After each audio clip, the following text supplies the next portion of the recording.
Now name all the dwarves. Oh, bugger off. on the Hobbit, in the actors started turning up about 7 weeks before the first day of shoot.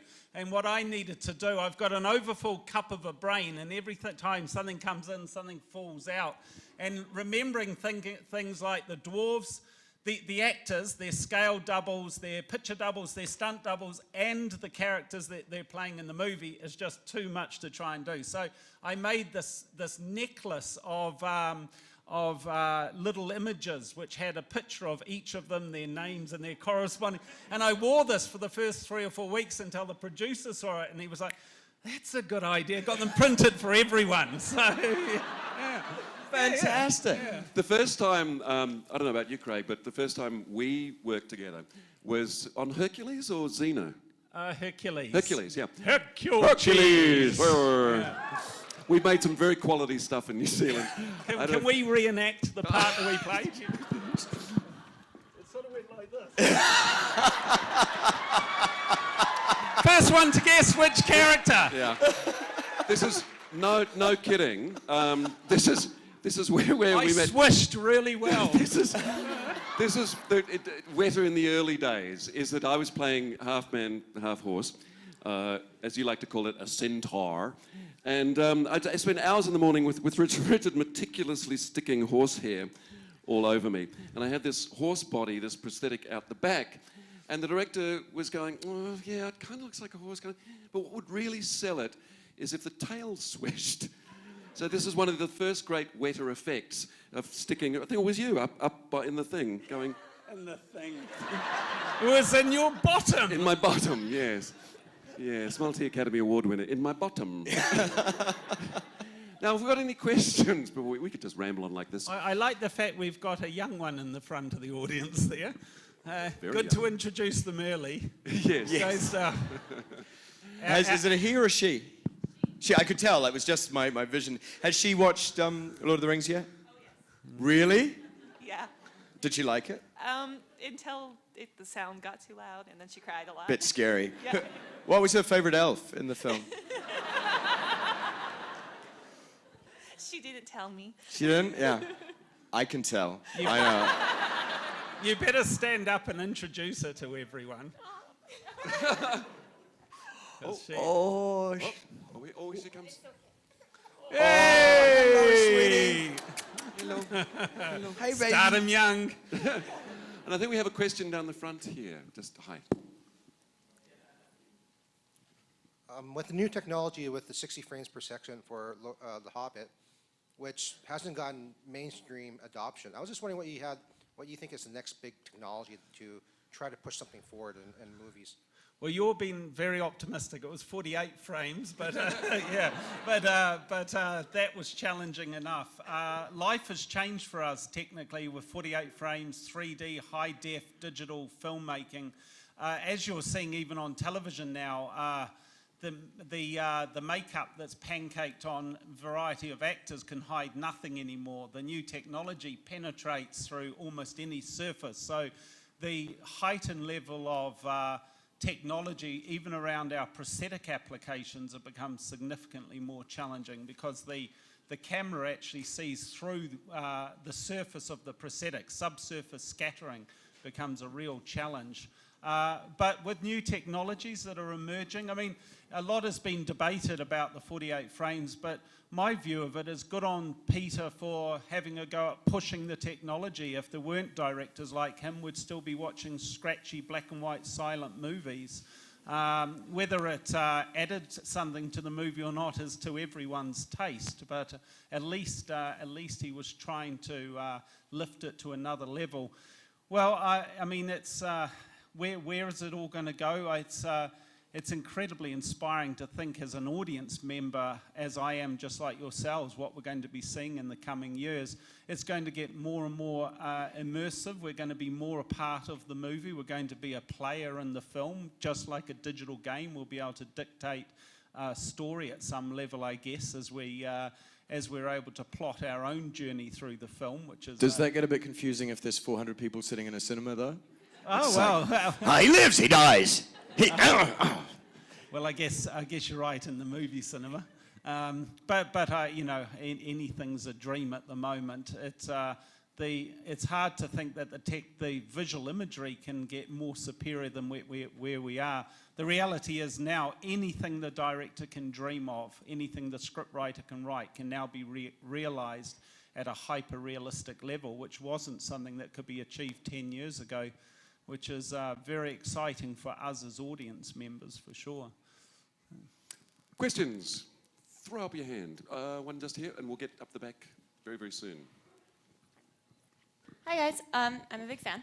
I wanted to know, I've watched a lot of the behind the scenes stuff, and the detail in the props and the sets and the costumes is just unbelievable. And I was wondering if you guys had any sort of favorite little details that maybe we never got to see on screen, but that really helped the whole experience for you guys. Well, we do get carried away with the details. I'm very much of the view that we have to put mantles onto the actors. They turn up as actors, and of course they're going to bring their acting prowess to the project, but it's up to us to supply them with historical, believable costumes that become no longer as seen as costumes, but become, you know, armor of war or suits of military combat, so that they feel that they're garbed in totally believable things. It comes down to making sure that the swords feel exactly the right weight, that the leather work has exactly the right smell. And a lot suggests that I'm a little fanatical around these things. With respect to things that you don't, obviously it's been well reported how we detail the inside of the armor, so as the actors climb into it, they look at the inside and see the detail. They see their insignias emblazoned on the inside of the armor. But right down to in the medieval era, there was no industrial revolution, there was no mass production, so it was just as easy to make one thing different as one thing the same. So every buckle, every connector, every item, wherever possible, is made as an individual item. And that adds to a depth of historical realism that people like yourself enjoy in the movies. The world is a cluttered world. It was no less cluttered back in this period of history. And therefore, it's critical that we put that depth of detail into everything. The difference is that in medieval times, the people, the warriors, had a different expectation of comfort levels than modern latte sipping, taking lots of days off soft actors. And Richard's absolutely right. The detail on these, well, you can't really call them costumes. They are, you know, very, very authentic. Is absolutely astounding. But there is a wonderful thing of talking about, you know, pre the printing press and the industrial loom, that every fabric you have, even undergarments that you're wearing, they are hand-woven, beautiful, you know, everything is organic or handmade. And the process of putting that on, which is part of stepping into the character, into the world, is dressing into that person. You know, your own underwear feels wrong if you've got it on, yeah. So your Calvin Kleins tend to go. So it's probably, it's very like kilts, most of the actors in the film. The fact that they didn't wear underwear back then is something I haven't quite convinced the actors of yet. So, come on, you don't really need those. There'll be a few of the dwarfs going, "Aye, that's great!" The Scottish ones, at least. Yeah. But there were, I had a set of armor that was absolutely exquisite, sort of ribbing and, you know, just beautiful, put on. Gorgeous, tried it on, it's the most comfortable, you know, when you first try it on, but... Oh, you're a good bloke. Day 58. And part of its brilliant structure is it had these kind of fins and ribs that came out. But we quickly realized that once it was on, and it's quite a long process to get into these works of art that are beautiful, the only way you could sit, because you couldn't sit down because it's on, would be go... And there was a tiny wedge just in the butt that you could perch on the edge of your cheeks like that. It was like a whole lot of pregnant elves going, and every now and again in the battle, a terrifying moment would happen where you'd hear go, "I've just broken $2,000 worth of rib." Or, you know, "Oh, I've just ripped $10,000 worth of hair." So you're constantly in this slight terror of destroying someone's handcrafted beautiful work, but I used to walk along going, come on, soldiers, don't sit down. yes. Sorry, Richard, it's been 12 hours. And the other thing, of course, is the weaponry, which is, oh my God, magnificent. And again, absolutely perfect for the characters, as well as was beautiful and functional. But Terrifyingly so. yeah, but what you don't rehearse with them. So I had this incredibly long spear, which was supposedly wood and metal at the top, about 8 feet tall. And when we were rehearsing the battle stuff, you of course do some incredible stuff. I've learned to spin it and you know, do amazing gymnastics with this huge rubber spear, which is what I'd rehearsed with. So of course, first day of real shooting, I'm ceremoniously presented with my hero weapon, the real weapon. I try and pick it up. And of course, trying to look cool, I'm a king, God's sake. And suddenly, all this rehearsed stuff of flinging like this, I can almost hardly go, because it weighs a ton. And the poor stunt guys, that's the other thing, of course, is when you do get it up and moving, when I was able to get it moving, I couldn't stop it. So there are these poor stunties with orc heads on. You're just going, oh, no, and they're going, oh, yes, very authentic weapon. Yeah. Ooh. Well, they're great. Stunt crew are great because you can, you know, actors are not stunt people, but they train us up very well, and you hopefully get to a point where you don't kill anyone. But there's always the moments, or hopefully, you know, early on when you've got the rubber swords, but sometimes there's a moment where you do connect or you accidentally hit them. But the great thing about them, because they are all, you know, they can kill you with a finger. So you understand the good side of them. You can, oh, God, I'm so sorry. And they're like, no, bro, it's cool, it's cool, it's cool, it's cool. So, you know, blood pours down their head and, no, we'll just go again. It's cool, it's cool, it's cool. They are remarkable. And they're often dressed in, again, these, you know, beautiful creations that are 15-inch rubber wetsuits and running around and leaping and fighting and doing all this work. So they are... There's nothing more enjoyable than undressing an actor at the end of the day. You take their boot off, you pick it up, and you pour half a litre of sweat out of their bottom. Flavorson. It's glamorous, isn't it? Glamour. Graham McTavish tells a story just on that, where it was his rubber hands, the prosthetic hands for the dwarves in The Hobbit. And the only way he could get them on is with all this talcum powder. So he put all the talcum powder on, peel on the prosthetic rubber hands, and at the end of the day, same thing.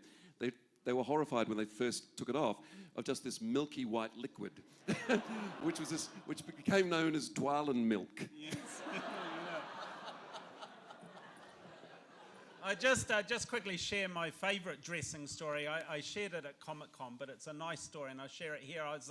It was maybe 3 in the morning. We were down in Twizel, which is a little town in the south of New Zealand. We had our biggest day on Lord of the Rings. There was going to be, I think, 600 actors on set, 250 people on horseback. They had sourced shepherds from across the whole of the South Island. We had the Rohan on set, but 90% of them were played by girls' pony clubs, so they were known as the Row Women. And you'd see these women at breakfast with these beards on going, and these young 13-year-olds trying to be, and I was on my knees like this, and just people were coming past in front of me like this, and I was putting the greaves on. It's not the most pleasant job, and I thought, God, I better show the boys that I'm willing to put the greaves. So I'm putting the greaves on, and I'm looking up at the person, and this older lady comes past, and I said, what are you playing today? And she goes, I'm one of the Rohan riders. And I said, how's your horse going? And she goes, oh no, I fell. It went into a rabbit hole yesterday, and it's gone lame. I said, oh really, you're borrowing a horse? And she goes, nah mate, I hitched a ride up the road to Geraldine, roped me a horse, broke it in and barebacked it back to set.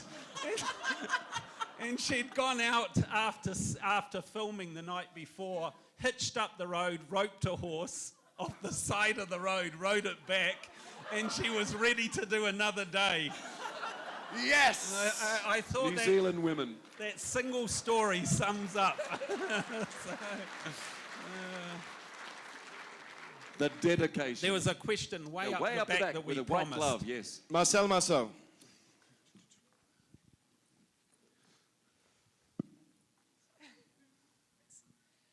All right, first I want to just thank WETA for making such beautiful items available to the fans that adore the series that you guys create. Thank you for making my wife's wedding ring. Oh, yeah. Oh my God. Yay. Good Bring on a you. thorn, represent. I also work for a local university in the Fine Arts Art and Drama department, and I see a lot of students who are interested in coming in doing traditional drama production and set creation, and what you're talking about earlier with the progression towards these new and amazing technologies. Do you think it's still a valid thing for students to be going into their studies and learning a lot more about the traditional stage drama tricks of the trade before moving on to theater, moving on to movies like you guys?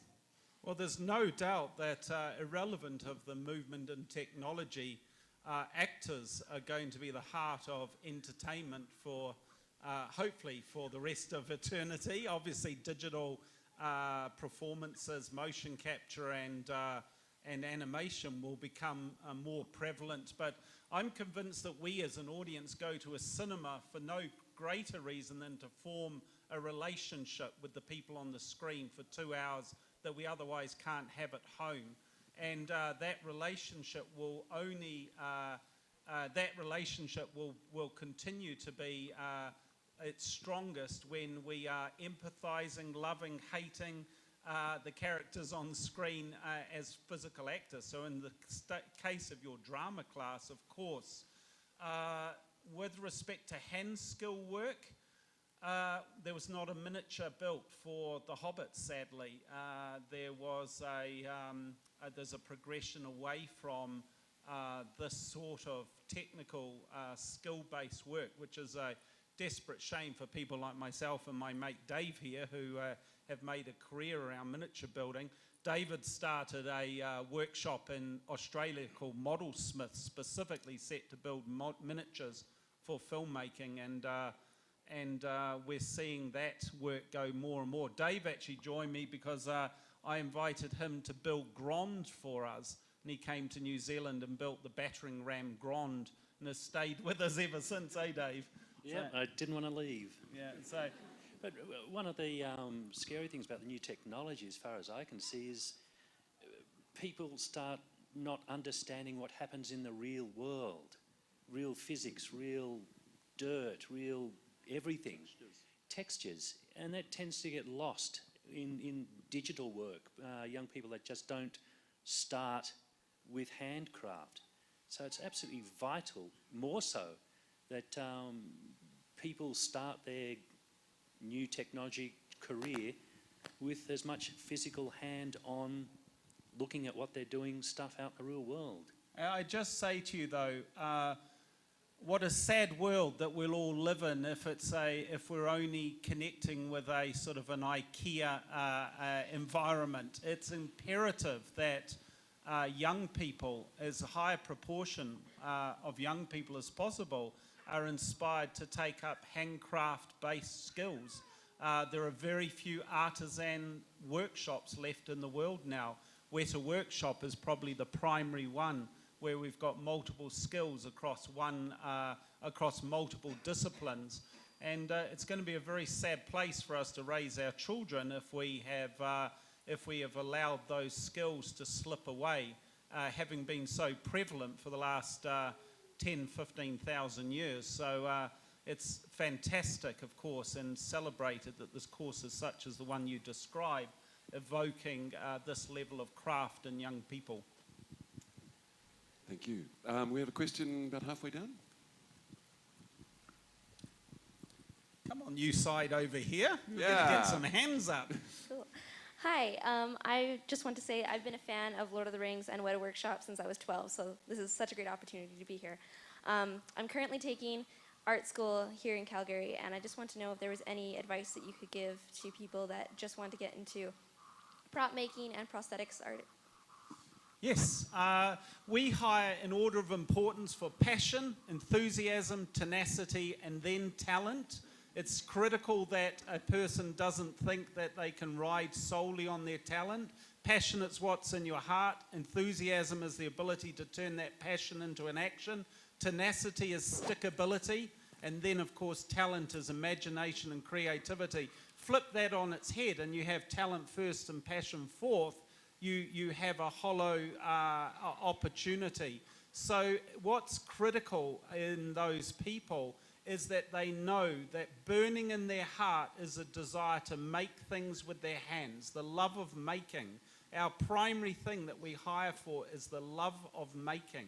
And if that is not the case, then they're going to end up on a very, very hard road with little satisfaction from what they do. But if they do have a love of making, and if they are fired by a passion for this craft, then they are going to be rewarded tenfold by the joys of the craft. Dave, can I hazard to ask you how old you are? 55. Dave's 55. He joined us on Grand for the first 2.5 years that Dave worked for us. This is Christmas Day, New Year's Day, and every Sunday he worked in our workshop 12 hours a day.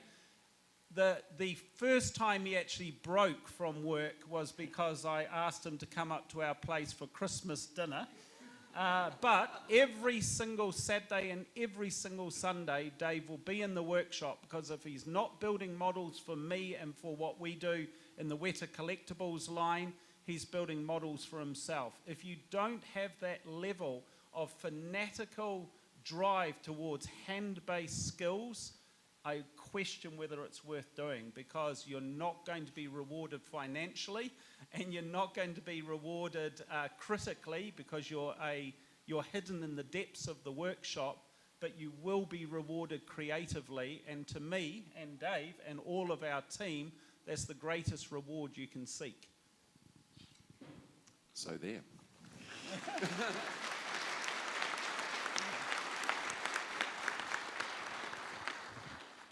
We've got a question over here. Excellent. This side. Run, quickly, quickly. Run, go. And because you're the first over there, you get your photo taken. Hooray! Thanks.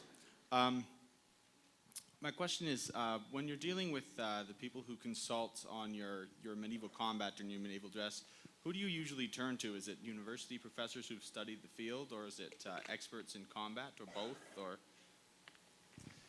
That's a good question. John Howe. We almost always just turn to John because he knows everything. Saying that, you know, our sword maker, Peter Lyon, is arguably one of the best sword makers in the world's film industry. 2 years ago, the Leeds Armoury, which is the Royal Armoury in Leeds in Northern England that collects, that holds the Queen's collection, invited Peter to visit their armoury, and Peter, because they collect his swords, he's the only living sword maker to have his swords in their collection. Every other sword maker, of course, has long since passed away, but his swords are considered such accomplished examples of the craft that they collect his swords.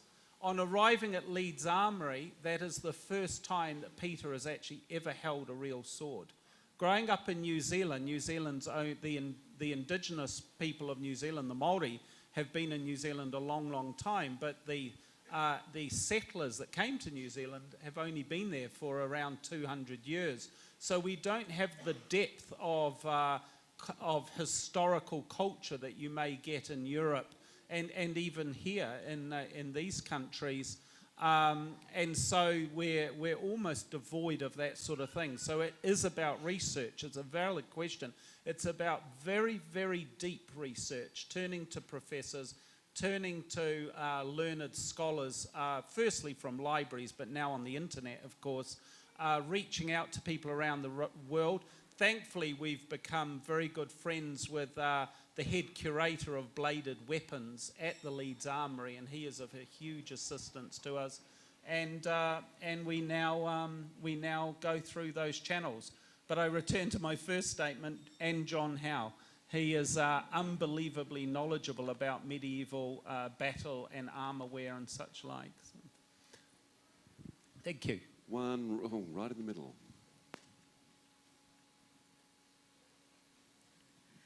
So you and probably everyone here are kind of biased on this, and it has nothing to do with what's been said so far. But if Gandalf were to get into a death match with Dumbledore, who do you think would win?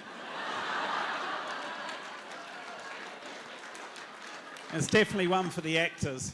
See, I think this is, as Richard was talking about, new technologies and immersive and immersive filmmaking where you actually control the destiny. I think in about 5 years, you probably can play this out yourself and see what happens.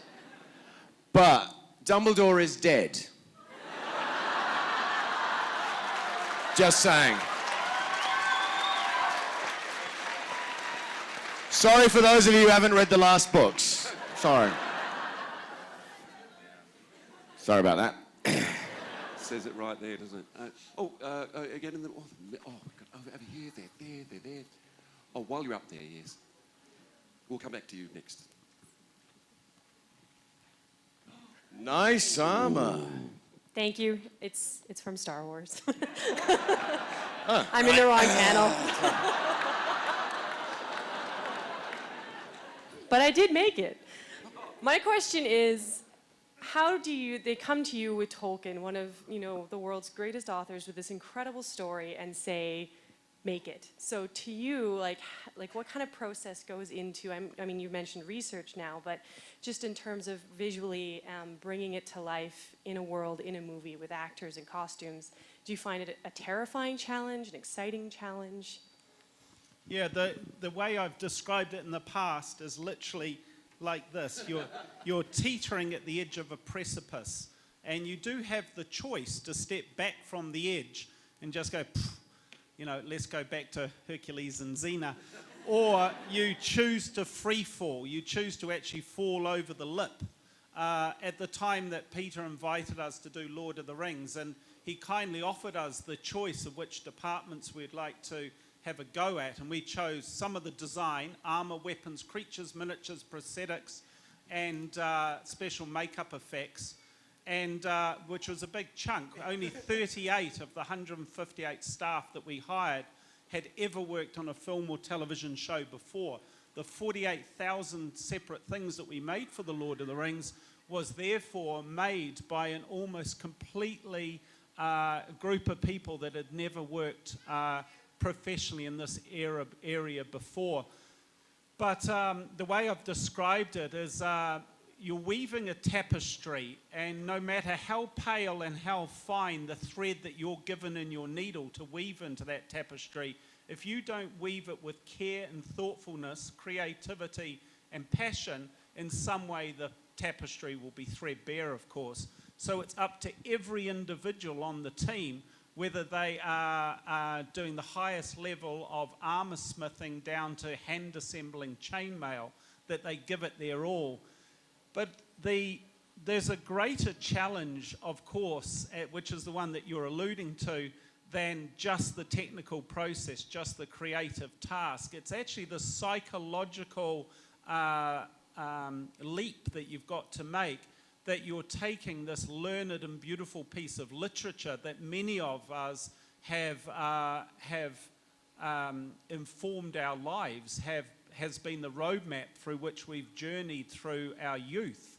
And knowing that there is over 1 billion people across the world that hold this literature in many ways second only to their faith, and you're expected to give visual images that will support and enrich this literature.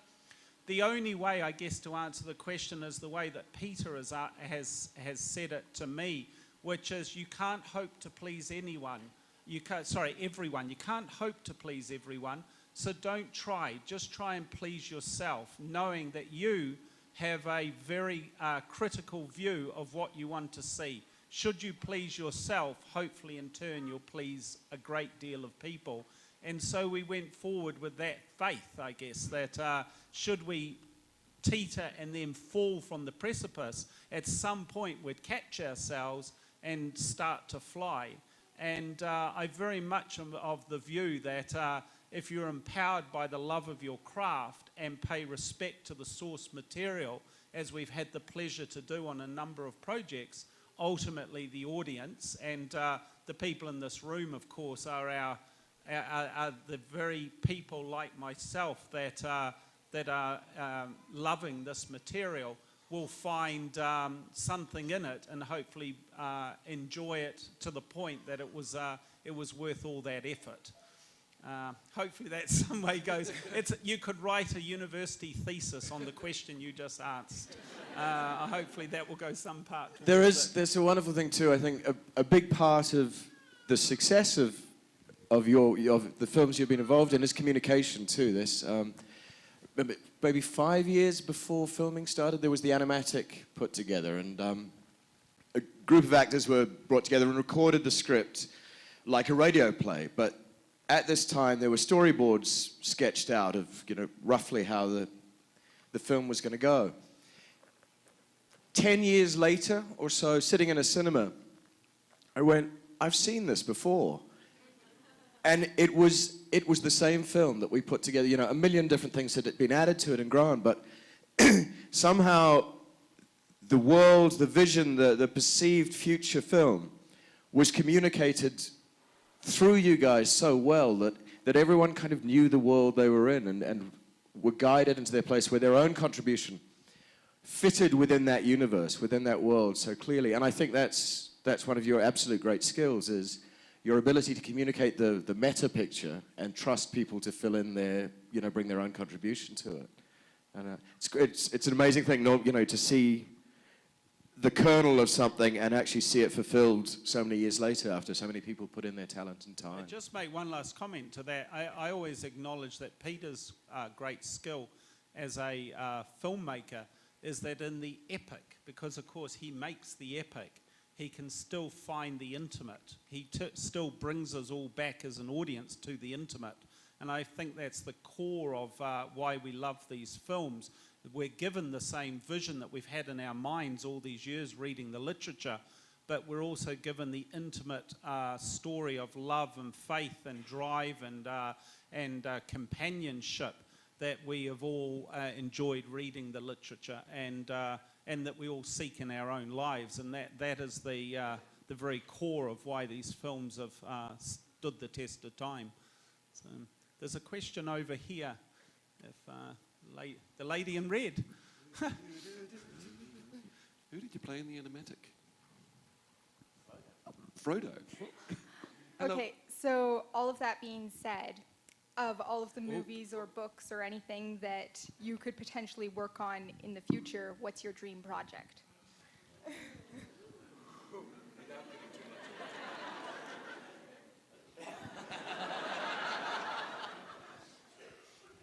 I can't.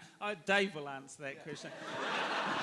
We're actually, we are hoping to work on my dream project in the future, and therefore I can't mention what it is, unfortunately. I'll leave Dave to try. Can I mention it? Yeah, Thunderbirds is my dream project. It's what inspired me as a child, long before computers. I started out BC, before computers. There was nothing around that quite hit the magic of Thunderbird, seeing all of those models go across the screen. I always understood they were models, and that's what I wanted to do. That's all I wanted to do. Nothing else mattered. I never understood I couldn't do it.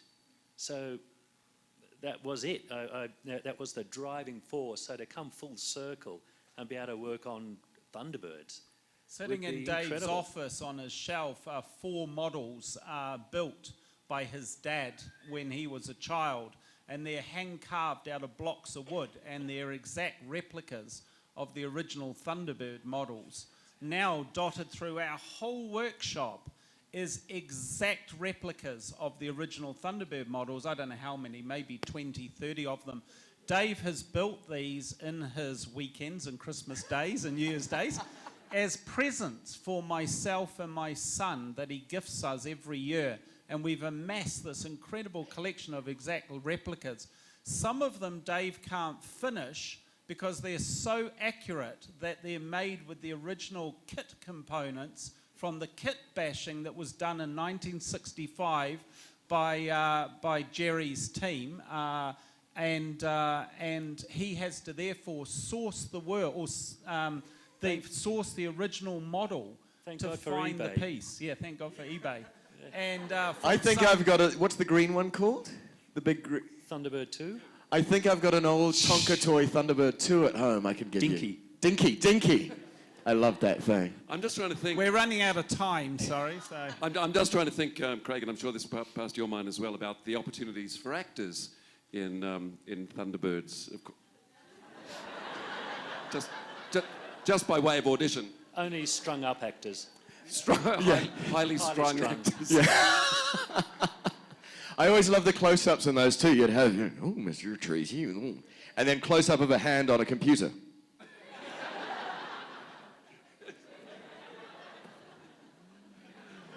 Oh, to Are play you Lady Penelope. mocking Thunderbird? No! It was with love. excuse us a moment. Surface Agent X20. That wasn't Thunderbirds though, was it? That was Stingray. Stingray. Marina. This is the voice of the Mysterons. Hey. Mum, we had, they were probably hideous 70s things, these long glass vases, sort of dark red things that were at home.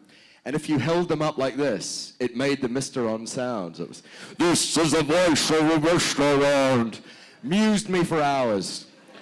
Almost as much fun as talking into a fan. La, la, la, la, la, la, la. Dave might give us a Dalek.